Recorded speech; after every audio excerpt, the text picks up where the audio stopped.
Qual é o melhor fundo imobiliário de shoppings da Bolsa de Valores? Bem, você está no canal Aportando Conhecimento e esse é o tema do vídeo de hoje. Basicamente, nesse vídeo, a gente vai analisar os maiores shoppings que a gente tem em questão de valor patrimonial para tentar determinar qual deles é o melhor investimento para o investidor. E aqui a gente só vai analisar os fundos de shoppings que têm valor patrimonial acima de R$ 1 bilhão. Isso porque, quanto maior o tamanho do fundo imobiliário, menor a chance dele ter grandes problemas. Então vamos supor que ele tenha realmente o problema em um imóvel, tudo bem se ele tiver 30 imóveis. Então, por mais que o fundo imobiliário tenha problema num imóvel ou outro, quanto mais imóveis ele tiver, mais ele consegue diluir esse problema. Então, essa é a lógica do porquê que um fundo imobiliário com maior valor patrimonial apresenta menos risco do que um fundo com menor valor patrimonial. Então, basicamente, a gente vai analisar todos os fundos imobiliários acima de 1 bilhão de patrimônio e mais o MOL 11, que tem apenas 800 milhões, mas é um fundo bem interessante que é válido aí para a nossa análise. E aqui vale só destacar que o ABCP e o GSFI vão ser completamente ignorados, porque esses dois fundos imobiliários, eles têm um rolo gigantesco, cada um deles tem os seus problemas. O ABCP, ele aparentemente tem que pagar uma multa que equivale a por volta de 30% sobre o seu valor patrimonial para a Receita Federal, por não ter pago imposto de renda, sendo que ele deveria ter pago, por um rolo gigantesco. Eu não vou ficar entrando em detalhes aqui nesse vídeo, mas ninguém sabe se ele realmente vai ter que pagar esse valor ou não. Tá um rolo gigantesco. Já o HSFI consegue ter um problema ainda muito maior. Basicamente, ele foi uma desova de uma empresa de shoppings que já desovou vários shoppings que ela tinha em portfólio, junto com um monte de dívida. Então, esse fundo atualmente ele não paga dividendos, e se tudo der certo para ele, ele vai começar a pagar dividendos daqui uns 10 anos, mais ou menos. Então, a gente não vai analisar esses dois fundos e vamos só focar nos outros 4. E vamos só focar nos outros 5. São 5 fundos que a gente vai analisar hoje. Mas vamos aqui para nossa análise. Bem, mas aí fica a pergunta, será que você deve escolher só um fundo imobiliário de shopping? Você não pode investir em mais do que um? Bem, na minha opinião, se você comprar qualquer um desses fundos de shoppings atualmente que a gente vai analisar nesse vídeo de hoje, você vai estar fazendo um bom negócio, comprando eles aos preços que eles estão sendo cotados hoje. Mas se você tiver capacidade de analisar cada um deles e determinar qual que é o melhor, muito provavelmente você vai fazer um investimento muito mais interessante e vai ter retornos muito melhores do que só você comprar 2, 3, 4 ou 5, por exemplo. Então esse que é o objetivo desse vídeo, maximizar o retorno que o investidor deve ter comprando fundos imobiliários de shoppings. Mas esse vídeo, na verdade, ele não começou há 30 segundos atrás. Ele já começou aqui no canal há um bom tempo, porque a gente já fez vídeo falando sobre cada um desses fundos imobiliários em específico. E aí você pode estar se perguntando, falando, nossa, mas você falou que todos têm um potencial gigantesco. Sim, todos têm um potencial gigantesco. E a gente está em busca do que tem o maior potencial. Tanto que eu falei que se você comprar qualquer um desses, muito provavelmente você vai fazer um bom investimento. Mas a gente não quer fazer um bom investimento, a gente quer fazer o melhor investimento. E esse que é o objetivo desse vídeo.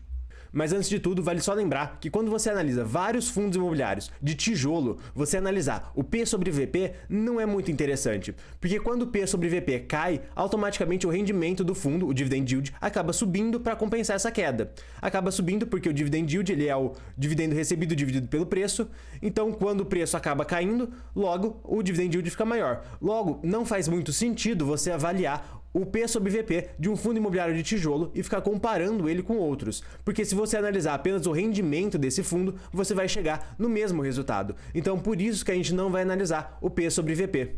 E agora a gente vai começar a nossa análise, mas se você for novo no canal, eu vou pedir para você se inscrever para ficar por dentro dos próximos vídeos, e se você já for inscrito, eu vou pedir para você deixar o like para ajudar na divulgação do canal. Ok, a gente vai começar falando um pouquinho sobre o HSML.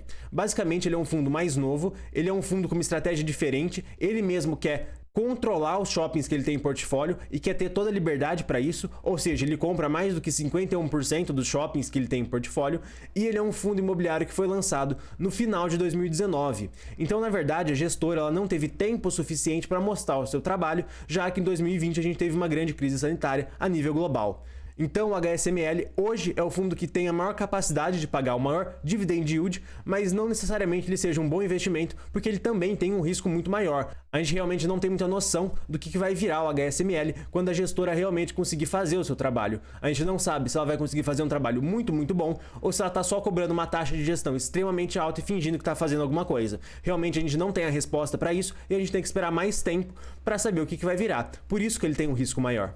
Falando agora também um pouquinho do MOL 11, ele é o fundo imobiliário que tem a menor taxa de gestão. E para entender como isso é bom, a gente tem que entender um pouquinho sobre o cap rate. O cap rate, basicamente, ele é o valor anualizado dos aluguéis dividido pelo valor pago pelo imóvel. Ele seria basicamente um yield de quanto você estaria recebendo do imóvel específico. Vamos supor que o seu cap rate ele seja de 9% e você tenha um determinado fundo imobiliário que cobre de taxa de administração 1% ao ano. Com isso, o seu dividend yield calculado sobre o valor patrimonial vai ser de 8%. Você recebe 9 do imóvel, 1 fica para a gestão, 8 fica para você, certo? Agora, se a gestão tiver uma taxa de administração de só 0,5% ao ano, bem, nesse caso você receberia 8,5% de dividend yield sobre o valor patrimonial. Isso porque a taxa da gestão vai ser menor. Então o imóvel vai gerar 9%, a gestão fica com 0,5% e você fica com 8,5%. E essa que é a vantagem de uma taxa de gestão mais baixa.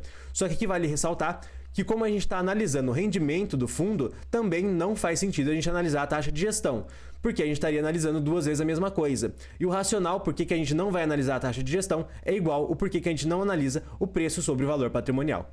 Uma menor taxa de gestão é muito interessante para o investidor porque ele consegue ter um maior retorno sem necessariamente ter um maior risco.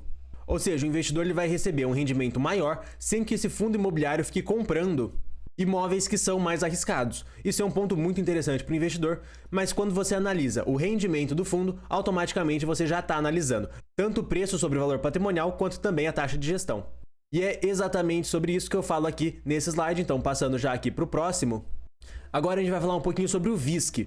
O VISC 11 ele é o fundo imobiliário de shoppings que tem a maior taxa de vacância. Para você ter uma ideia, a taxa de vacância normal desse fundo, ou seja, já desconsiderando os efeitos da crise sanitária que a gente teve no ano de 2020, que se alongou até agora, desconsiderando esses efeitos, a vacância do VISC é por volta de 7 a 8%.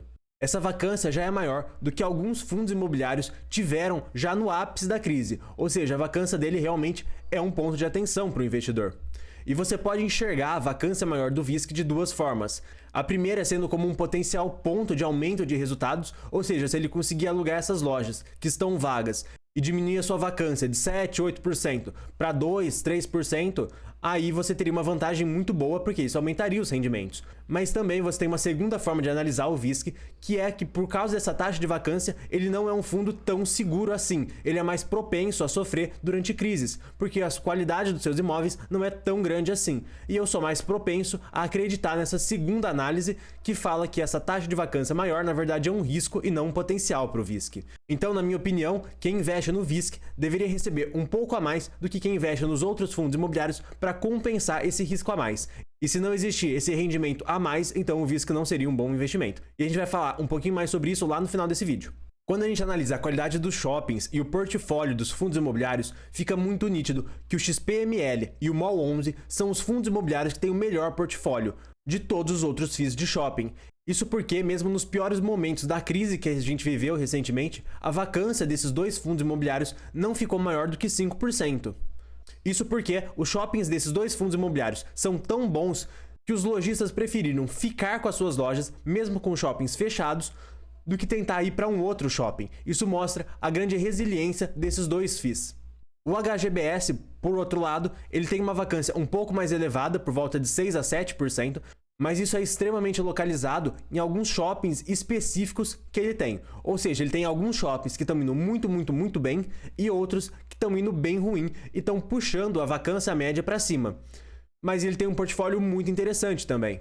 O HSML, o HGBS e o VISC, lá em 2019, eles compraram alguns shoppings que não eram tão bons assim. Eles compraram alguns shoppings que não davam um rendimento muito alto e pagaram muito barato por isso. E eles tinham a ideia de reestruturar todo esse shopping.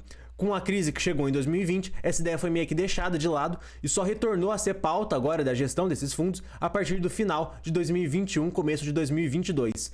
E é por isso que esses FIIs têm alguns shoppings com vacância extremamente elevada, porque eles pagaram extremamente barato e pretendiam fazer uma reestruturação nesse shopping. Falando agora um pouquinho sobre a alavancagem do VISC ela é de 27%, o do XPML é de 37% e é um ponto de atenção, a XP geralmente faz alavancagens que não são muito prudentes para o investidor. A alavancagem do MOL é de 32%, a alavancagem do HSML é de 55%, novamente destacando que ele é um fundo mais arriscado.